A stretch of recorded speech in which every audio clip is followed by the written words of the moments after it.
이 문법 요소 4가지를 할 때 그런 건 좀 있어요. 제가 매 시간 이거 시작할 때마다 되게 집중하셔야 됩니다 이런 얘기를 한단 말이에요. 여기 뭐 까딱하면은 막 우수수수 막 이런 얘기를 하잖아요. 근데 이 파트가 원래 그래. 어느 거 하나 거를 타선이 없어요 이게. 물론 어떤 문법 파트가 그냥 수월한 게 있겠냐마는 이거 뭐 돌아버릴 것 같아요. 학교에서 나눠준 학습지, 프린트 같은 거 이런 거 있으면은 이제 한번 좀 가지고 와 보시거나 아니면은 뭐 유튜브로 이 영상을 보는 친구들이라고 하면은 교과서나 학교 학습지가 기준이 되는 그런 부분이 분명히 존재한다라는 거예요. 왜 그러냐면 이 문법이 앞서서도 몇 번 이제 언급을 했지만 문법도 하나의 학문이에요. 국어학이고 학계에서 논쟁으로 보는 것들이 좀 있습니다.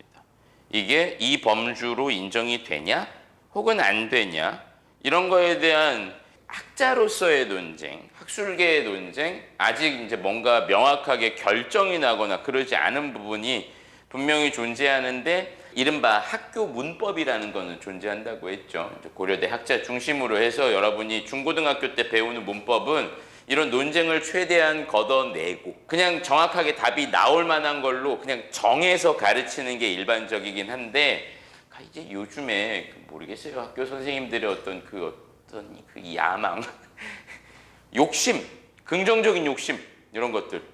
백전방지용을 이렇게 낼 때 사실 학교 문법에서 좀 안 내도 되는 것, 너무 좀 학술적인 이런 논쟁거리가 있는 것들을 끌고 오는 경우가 있는데 이것은 항상 누가 옳다 그르다라고 말할 수가 없기 때문에 여러분 학교 교과서의 방향 그리고 교과서는 그렇게 쓰여져 있는데 학교 선생님이 그걸 부정하고 다르게 가르치는 경우도 있어요. 어쨌든 학교 수업에서 말한 대로 해야지 여러분 내신 시험에서는 정답으로 인정이 될 수가 있겠다 이거고 이거는 여러분이 뭐 국민신문고나 교육청에 뭐 문제 오류 막 이런 것들을 얘기한다고 해서 받아들여질 가능성을 좀 적습니다.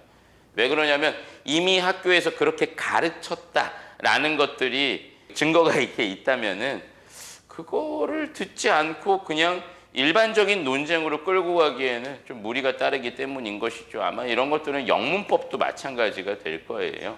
몇 번 저도 본 적이 있는데 특히 작문 시험 같은 거, 서술형 답안 같은 거, 이제 영작을 할 때 이 표현이 맞냐 틀리냐에 대해서 학교 선생님의 입장하고 학원 선생님의 입장이 좀 다른 경우가 있겠지. 그러니까 학교 선생님은 어떤 의도를 가지고 출제하는 것이고 이 의도에서 벗어나면은 틀렸다라고 보는 편이죠. 학원 선생님 입장에서는 어떻게든 이 학생이 이 점수를 얻어갔으면 하는 바람이 좀 크기 때문에 어디 무슨 원서라든지 어디 무슨 대학 교수의 논문 이런 거를 가지고 와서 이게 이렇게도 볼 수 있다라는 그런 증거를 제시하는 경우가 일반적이긴 하죠. 뭐 누가 옳다라는 얘기를 하는 거는 아니고 이런 분쟁을 좀 막기 위해서는 기본적으로 학교 내신은 학교 선생님이 가르친 방향으로 가는 게 맞다는 얘기를 좀 깔고 얘기하겠습니다.